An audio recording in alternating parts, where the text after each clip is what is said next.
Good morning and a very warm welcome from my side. I know it's winter, but we are so excited that you decided to join us today. And I must tell you, I'm not a big fan of winter. And the only way I handle winter is that I see it as an opportunity to wear my beautiful and warm clothes. That stays in the rest of the year in the closet for 8 months. So now I can show off my nice clothes and my warm clothes. I would like to start by asking you a question. Just get this right. What is the one thing that any one of us can catch even with our eyes closed, regardless of our age? What do you think? A cold.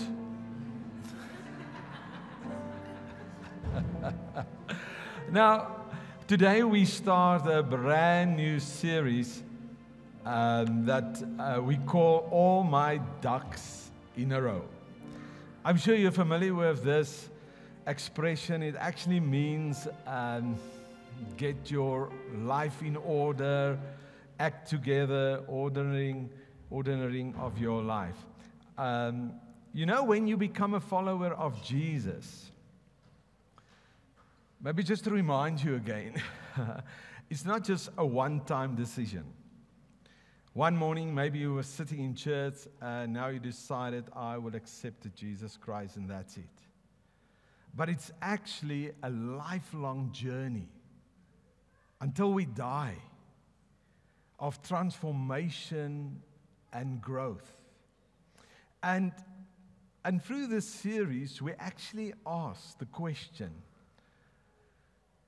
are your ducks in a row? In other words, I think it's a good time, and this couple of next weeks, we want to reflect on our lives as followers of Jesus and consider where we are in terms of your life, of our lives. Am I okay spiritually? Am I okay mentally, emotionally, physically? And also how do I respond to the realities of life? Can you, for a moment, just ask the person next to you, are your ducks in a row? Hey. Maybe your wife is rolling her eyes this morning. Ew, because she knows something.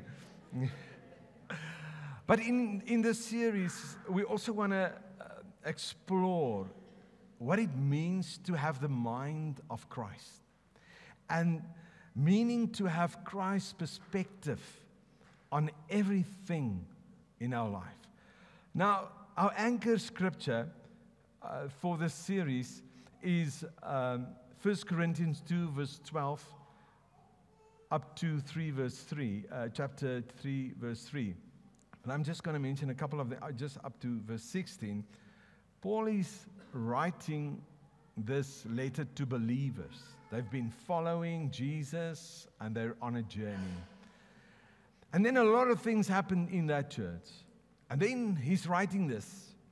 And just remind him, now we have not received the spirit of the world, but the Spirit who comes from God, so that we may understand what has been freely given to us by God. He reminds them, you must remember what God has what was given to us the moment we said to Jesus, yes to Him. We also speak these things not in words taught by human wisdom, but in those taught by the Spirit, explaining spiritual things to spiritual people.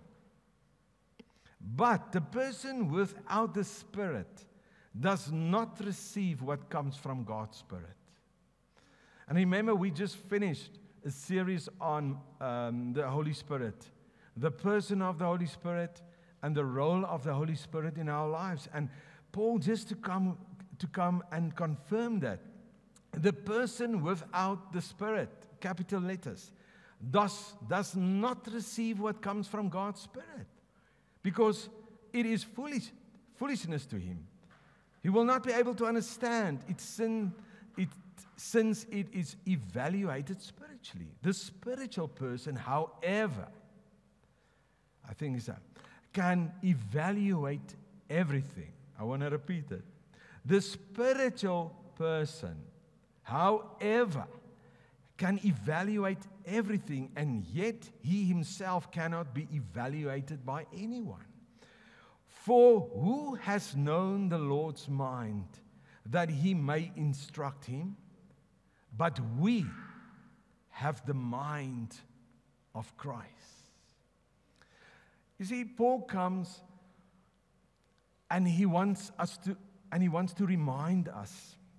He emphasizes through this portion of Scripture that we as believers have not received the spirit of the world, but rather the Spirit who is from God. Now, just to give context, when we speak, and that's what we're going to do in the next couple of weeks, spending time on, meaning all my ducks in a row. But just to put down a foundation this morning, every one of us, as human beings, consists of a body, soul, and spirit. So if you are alive and you are here this morning, you consist of a body, a soul, and a spirit. So we have a physical body, our flesh and blood. And as you know, we engage the natural world through our 5 senses. God gave us so that we can see, we can smell, we can hear, we can taste, and we can touch. And then there's the soul part. That consists of 3 parts: your will, intellect, and our emotions. And also, this is the area where our personality, our imagination, and our affection are located. And then we have a spirit, the area where we engage intimately and meaningfully with God. Now, I did not put on a screen, I'm sorry, but I do have it on my notes. But please listen to this. According to Ephesians 2, verse 1 to 2, Paul writes, and he explains that the spirit part of man was dead because of our sin, but was made alive by God's Spirit. Remember, we were created in the image of God. Spirit, soul, body. We have a body with a soul and spirit. So, we actually spirit that our body, which our body accommodated. But listen to this portion of Scripture. And you, he's talking about the followers of Jesus Christ, He made alive when you were spiritually dead and separated from Him because of your transgressions and your sins, in which you once walked. You were following the ways of the world, influenced by this present age. And then verse 4, but God, being so rich in mercy, because of His great and wonderful love with which He loved us, even when we were spiritually dead and separated from because of our sin, He made us spiritually alive together with Christ. For by His grace, His undeserved favor and mercy, so you have been saved from God's judgment. So, God was chasing us with His love. He took the initiative. And the moment we allowed Him to catch us, and we responded to the love of God in Jesus Christ, and we aligned ourselves with the finished work on the cross, and the moment we said yes to Jesus, I give my life to you, I surrender my life to you, what happens in that moment? The Holy Spirit comes, and He connected God's Spirit with our spirit. He actually fused us together. That is what happened to us. The Holy Spirit actually came to re-engineer us. According to 2 Corinthians 5 verse 17, he says, when you are in Christ, you are a new creation. You were born again. And Nicodemus in John 3 couldn't understand it. He said, why? I cannot go in my mother's womb again. I said, no, it's a spiritual thing that happens to you.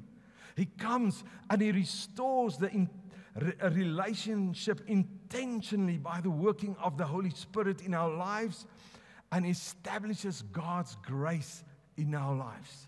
And now Paul comes, and in 1 Thessalonians 5 verse 23, he speaks to the believers in Thessalonica, today known as Greece. He expressed actually God's desire for them and for us. May God Himself, the God of peace, sanctify you through and through. May your whole spirit, soul, and body be blameless, be kept blameless at the coming of our Lord Jesus Christ. He actually expresses God's desire for us, that we will thrive spiritually, emotionally, and also physically. Thrive, flourish, and grow in every part of our lives. And that is God's heart for our lives. Now, you see, whatever happens to us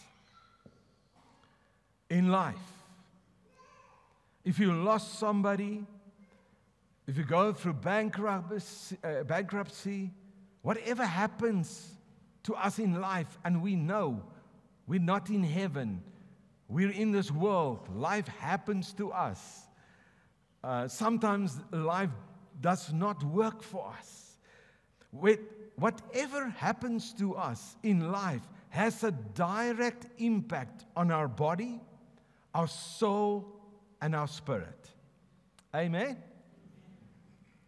But can I tell you another thing?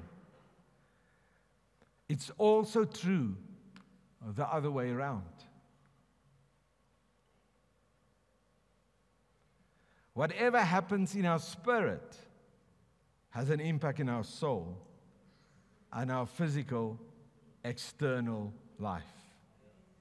You see, and that is a challenge that the people had, who Paul was speaking to through his letter. And you will remember, the moment you said yes to Jesus, you were excited. Oh, you told everyone. Oh, I start following Jesus.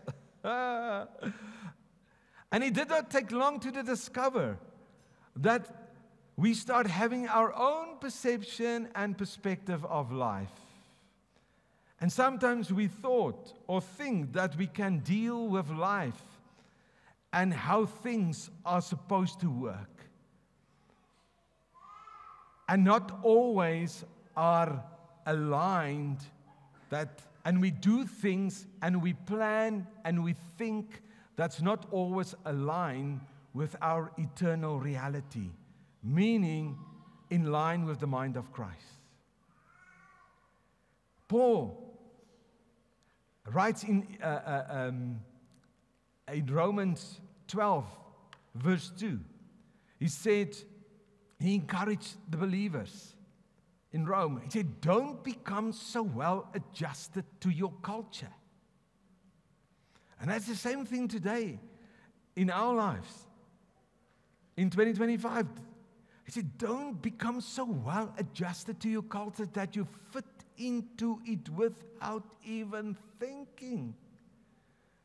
The spirit of the world that Paul referring to is a worldly mindset, values, and perspective that are opposed to God. And when you think about this, how I explain this, in 1 Thessalonians 5 verse 23, Paul is actually given an order of priority. He's actually saying, as followers of Christ, our well-being as followers of Jesus originates from an eternal reality, not from an external reality. Sometimes we live our life upside down. And that's why we call the series Get Our Ducks in a Row. From what reality do we live from when we are faced with the reality of life? Do we live from the external reality? Sometimes that's what we do. Something happens to us, and then we want to take that. Yes, of course, we believe in prayer and all of that. But sometimes we take it from the external reality to emotional reality, or internal reality, and then to our eternal reality. That's what we do. But Paul, when he explains about the mind of Christ, he's actually talking about the fact that we will live from an eternal reality. And remember what Paul writes in Ephesians 1 verse 16. He says that the righteous, you and I, will not live from an external reality. In other words, what we see and what we feel and what we experience, but we will live from an eternal reality, from a spirit reality that will influence our soul reality, our internal reality, and also the physical reality, what we face every day. And it's so important that we make sure that we live from that. And that's why we call this, hey, we have to make sure that we get our ducks in order. Because we see oftentimes, and that was the issue with Paul in the context of the believers in 1 Corinthians when he speaks on this.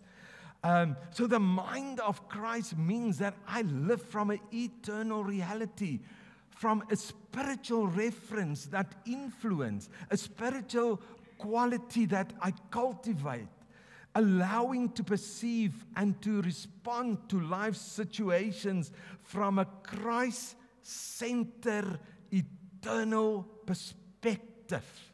That's what Paul is saying. So what happens in our spirit, we have to allow it to influence our emotions, but also our physical or our external reality, the things that happens around us. And whatever we receive, and that's what that is what Paul is saying actually. Whatever we receive from the eternal reality, our spirit reality, we need to internalize that. Not the other way around. Sometimes we internalize the external stuff. And it takes a hold of our emotions. And then we get caught up. We get broken. We end up in institution and psychiatrical hospitals. The impact. And it's so real. Life is so real. But he said it's so important. We cannot be influenced from the other way around. We have to get our ducks in order. It must be from top to bottom and not from bottom to top. That is what Paul says. So whatever we receive from the eternal reality, we need to internalize that so it can find expression in our lives, in our day-to-day reality. Now, how do we develop the mind of Christ? And how do we live from an eternal reality? How do we do that? The thing that's so fundamental when it comes to a follower of Jesus Christ and to live on this earth, it's our spiritual health. That's where it starts. That's where it starts, to grow spiritually. When Paul writes this also in 1 Thessalonians 3 verse 25, where he says, and he mentioned the spirit and the soul and the body. Spiritual health is so fundamental. Everything happens from there. Now, when you look at this, does that look right?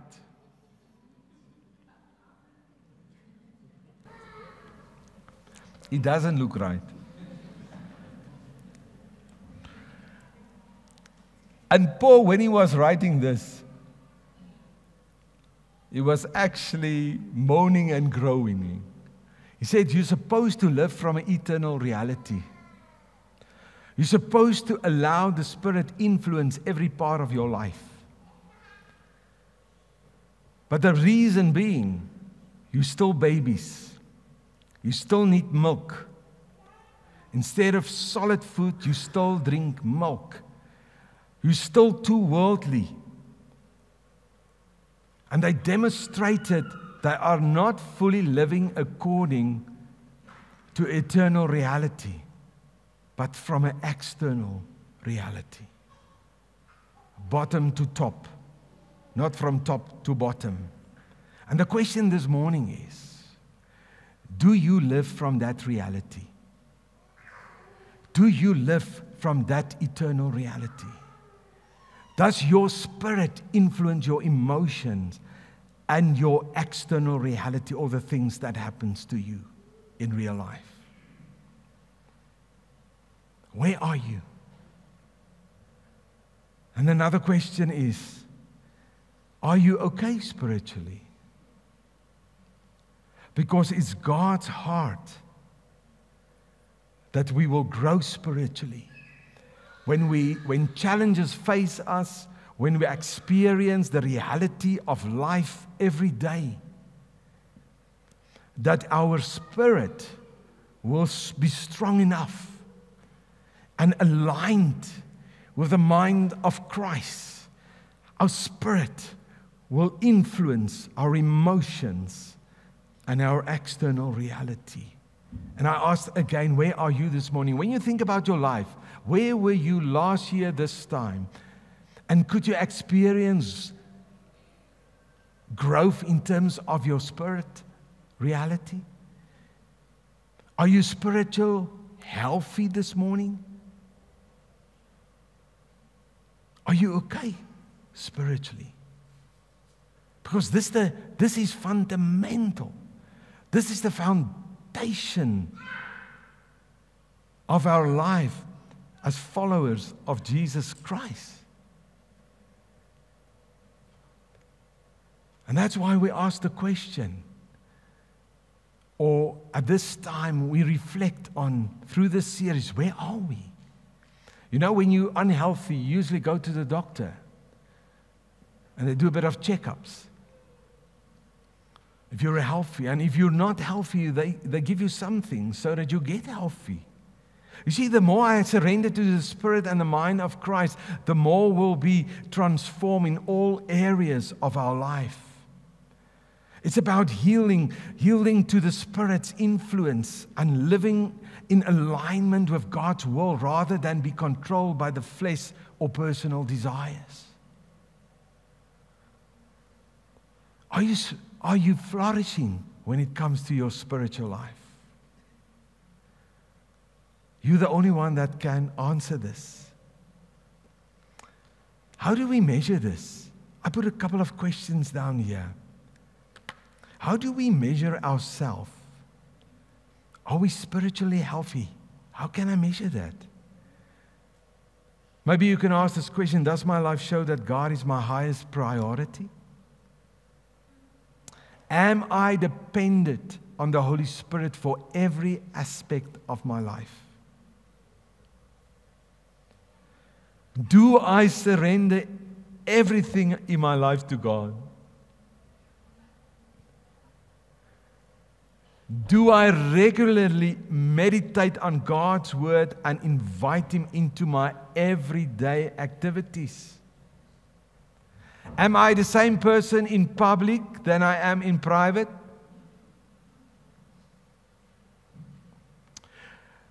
Do I have an overflowing sense of God's awesomeness even when I do not feel His presence? Is the fruit of the Spirit being produced in my life?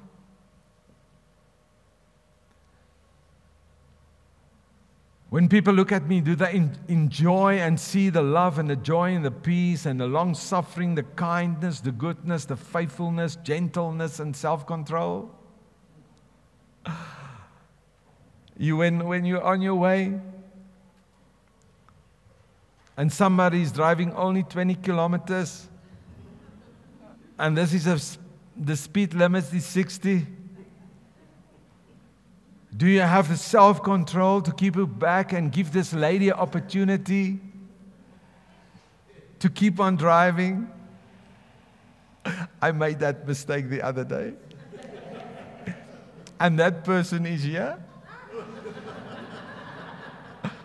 Yeah.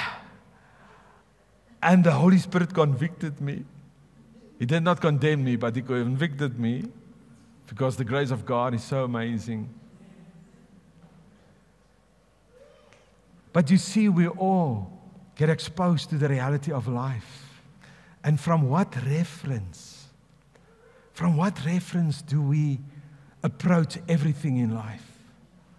Is it from the mind of Christ, our eternal reality, our spiritual reference? Or is it only from an emotional thing? Or I put my mind to that and I made my own decisions? You see, the problem is sometimes we try just to have enough of Jesus just to make us feel better. But not too much that He can change and transform our life. Because the moment, remember I said in the beginning, the moment you said to Jesus, there's a long, lifelong journey of transformation and growth. You have to make yourself ready for that, because that is God's plan, that we will live to the fullness of Jesus Christ. And maybe today you realize, I'm lukewarm. I'm not fully devoted to Him. I've become so comfortable. And I allow the spirit and the culture of the world influence my life.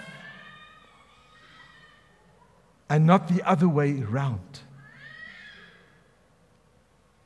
Maybe you sit here and realize, I'm not spiritually healthy. I actually need a checkup.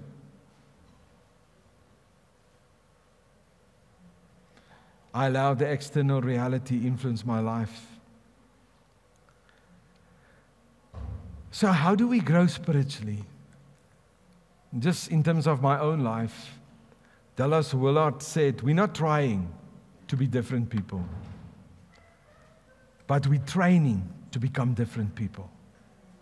We're not trying to be spiritually healthy. You have to train. It doesn't happen automatically. You see, when you only try, you never pitch up. But when you train, you pitch up. Pitch up spending time with God, spending time with His Word. We train to grow spiritually. But the important thing is we have to devote ourselves to certain habits in our life. Otherwise, we will never grow spiritually. But the magic is not in the habits. That's not the magical. But it helps us grow spiritually.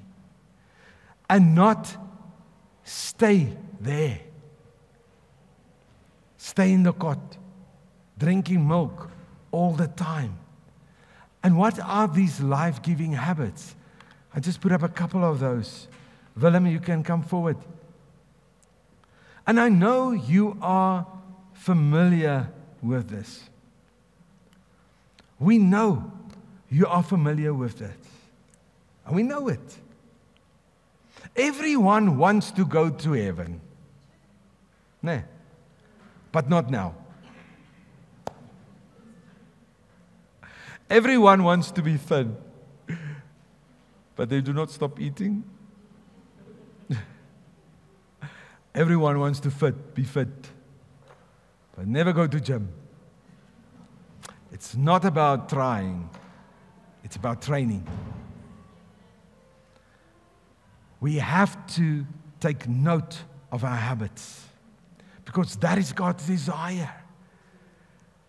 Physically, emotionally and spiritually. It's God's desire that we will flourish. And what are these life-giving habits? God's Word. Reading and meditating on the Bible on a regular basis. Especially the teachings of Jesus is crucial. And allow the Word of God to shape our thoughts and our actions. And then seeking guidance and wisdom from God through prayer. Sometimes we go for alternatives. Many years, I grew in a house, I don't know, it's not you won't do that, but you never do that. But I grew up in a home where they always, my parents bought this magazine. And then they look at the star signs in what date is your birthday. And then they read that for that week. And say when that star is in that alignment, yay, it's going to work. Sometimes we seek for other alternatives to find answers and guidance in terms of the challenge we face. And when we go through difficult times. But the habit of prayer is so important. It's there that we find guidance and wisdom from God. And then to imitate Christ's characteristics, the way He lived, and strive to embody that and His actions while He lived here on earth, an example. And then to surrender our life to the influence of the Holy Spirit, rather being controlled by our flesh or personal desires. Listening to the Spirit. Believe that God is working in us through the Holy Spirit so that we can become more like Jesus and allow Him to shape and molding us. And then the last but a very important thing. It's so important that you hang out here on a Sunday. It's so important that you become part of a community of fellow believers. To being part of a group, a life group. It's there where you get support and encouragement to develop the mindset of Christ, to grow spiritually. I've never not been in a cell group the day I started following Jesus, until this day. I'm still running a cell group. I'm part of a cell group because I know it's important for me, accountability, that I will grow, keep on growing spiritually. So I want all of us to stand, if you don't mind. Can we stand?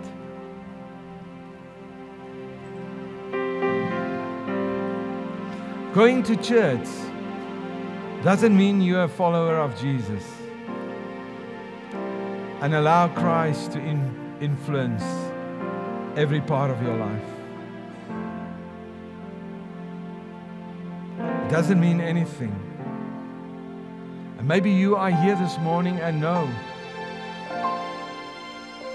I'm not a follower of Jesus Christ. I come to church, but I did not surrender my life to Him. And He's not influencing my life. Maybe you're standing here this morning and you want to ask for forgiveness and His grace, because the only way to God the Father and to restore that relationship with God the Father is only through Jesus. He's the life, the truth, and the way. No one comes to the Father but except through Jesus Christ. And maybe it's your day today. And if it's you, we're going to call on Jesus to save you and to realign your life with God the Father. The Bible says that we're saved by grace through faith. And I want everyone to close your eyes. Can we just close our eyes? Because this is such a personal thing. And if you're here today and you know I'm still in charge of my own life. I'm the king of my life. I reign on the throne of my own life and not Jesus. And you want to surrender your life to Jesus just as an occasion of surrender. Not to us, but to Him. Say, Lord, I want to surrender my life. Then you can just lift up your hands and say, and just pray in your heart after me.